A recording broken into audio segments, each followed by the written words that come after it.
টি-20 বিশ্বকাপে বাংলাদেশের সম্ভাবনা নিয়ে নাজমুল হোসেন বলেছেন, সম্ভাবনা আমি কিছু বলতে চাই না, কারণ আপনিও প্রশ্নকর্তাকে চান বাংলাদেশ শিরোপা জিতুক, খেলোয়াড়রা চায় বাংলাদেশ দল কাপ জিতুক, এটাই সবচেয়ে বড় লক্ষ্য।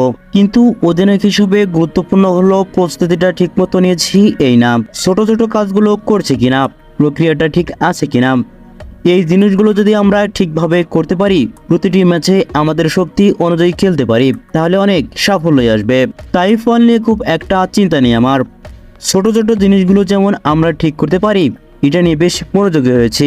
অধিনায়ক হিসেবে নিজের লক্ষ্য জানিয়েছেন নাজমুল হোসেন শান্ত। এই সময়টা উপভোগ করতে চাই, দলের জন্য প্রতিদিন কিছু না কিছুই দিতে চাই, যে দায়িত্ব আছে সেটা সঠিকভাবেই পালন করতে চাই। অধিনায়ক হওয়ার দায়িত্ব বেড়ে গেছে এমন ভাবতেই চাই না আমি। প্রতিটি মুহূর্ত উপভোগ করতে চাই, প্রতিদিন দলকে যেন কিছু একটা দিতে পারি, এটা হচ্ছে আমার মূল লক্ষ্য। সাকিব আল হাসান ও মাহমুদুল্লাহর মতো অভিজ্ঞ ক্রিকেটার আছে দলে, তিনি মনে করেন দলে এমন অভিজ্ঞ খেলোয়াড় থাকাকে অনেক সুবিধা বলে মনে করেছেন বাংলাদেশি এই অধিনায়ক। এটা একটা প্লাস পয়েন্ট মনে হয় আমার কাছে। এমন ক্রিকেটার যখন দলে থাকে, বিশেষ করে যারা তরুণ, অনেকেই আছে প্রথম টি-20 বিশ্বকাপ খেলবেন, তাদের জন্য অনেক অনুপ্রেরণা দেবে আমার মনে হয়। পাশাপাশি তাদের তো অধিনায়কত্ব করার অভিজ্ঞতা রয়েছে।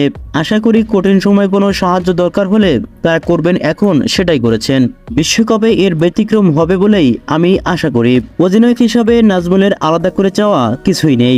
এই প্রশ্নের উত্তরে সাকিবকে টেনেছেন তিনি।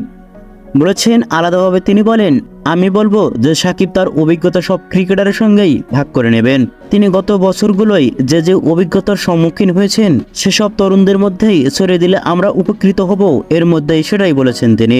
নাজমুল হোসেন জানিয়েছেন দল টি-20তে বিশ্বকাপ অনেক কিছু ভালো করার আশায় রয়েছে, তবে শিরোপা জয়ের কথা ভেবেই শুরুতে চাপ নিয়ে প্রচেষ্টা ধরে রাখতে চান নাজমুল হোসেন শান্ত।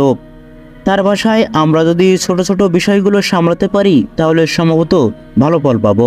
ডালাচ্ছে 28 জন শ্রীলঙ্কার মুখোমুখি হয়ে টি-20 বিশ্বকাপে অভিযান শুরু করবে বাংলাদেশ ক্রিকেট দল।